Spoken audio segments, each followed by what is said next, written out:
काफी समय पहले की बात है, जब बारिश का मौसम आते ही लोग अपने घरों की मरम्मत करने लग जाते थे। छोटे बड़े किसान फसल बोने के लिए खेतों को तैयार करने के लिए हल बैल लेकर निकल पड़ते थे। जब बारिश होती थी तो चारों ओर हरियाली हो जाती थी। नदी, नाले, तालाब, झरने उफान मारते कल कल की मधुर ध्वनि का संगीत सुनाते थे। खेतों में लहराती हुई फसलें देखकर किसानों के चेहरे खिल जाते थे। भीगी हुई मिट्टी की खुशबू मानो मिट्टी का स्वाद बताती थी। सब कुछ कितना सुहाना लगता था। दोस्तों, आज की हमारी कहानी इसी विषय पर आधारित है। बसंतपुर नामक गांव के लोग गांव के जंगल में फैक्ट्री खुलने की बात से बहुत खुश थे। गांव के बेरोजगार लोगों को अब काम की तलाश में शहर जाना नहीं पड़ेगा।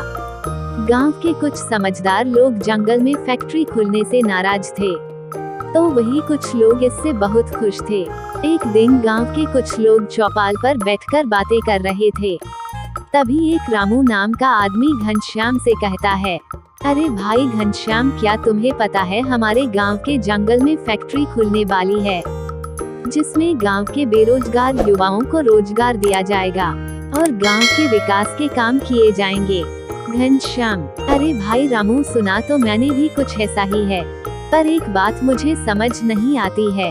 फैक्ट्री लगाने के लिए जंगल को काटना सही नहीं है। ये बात तो हम सब जानते ही हैं कि जंगल हमारे लिए कितने जरूरी है।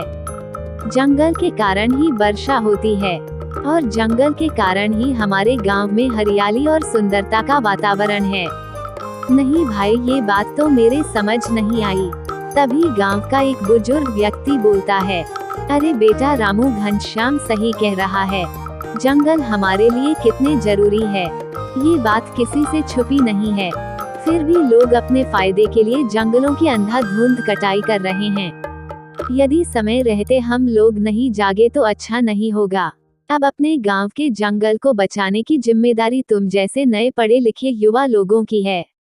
अब राजू और घनश्याम इस बात को लेकर काफी परेशान हो जाते हैं कि गांव के जंगल को कटने से कैसे बचाए। दोनों युवा काफी मेहनत करते हैं।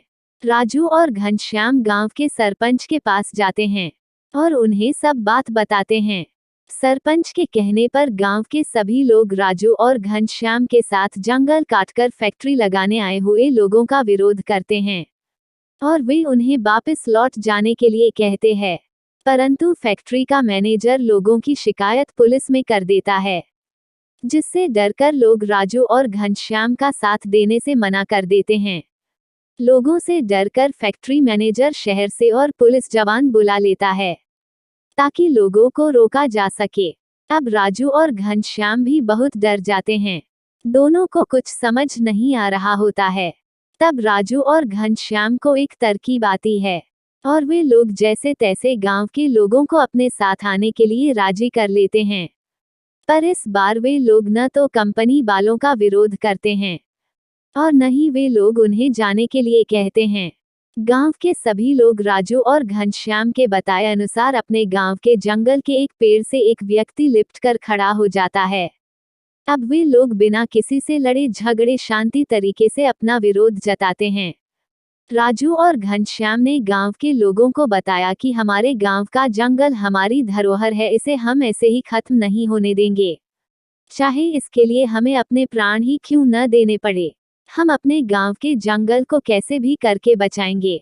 गांव का हर व्यक्ति एक पेड़ को अपनी बाहों में भरकर लिपटकर खड़ा हो जाता है और जब कंपनी के लोग जंगल के पेड़ काटने आते हैं तो वे लोग गांव के लोगों को पेड़ों से लिपटा हुआ देखकर पेड़ नहीं काट पाते हैं।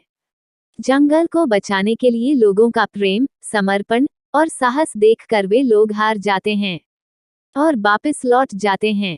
जंगल को बचाने के लिए लोगों का एक ही नारा था, प्राण जाए पर वृक्ष न जाए।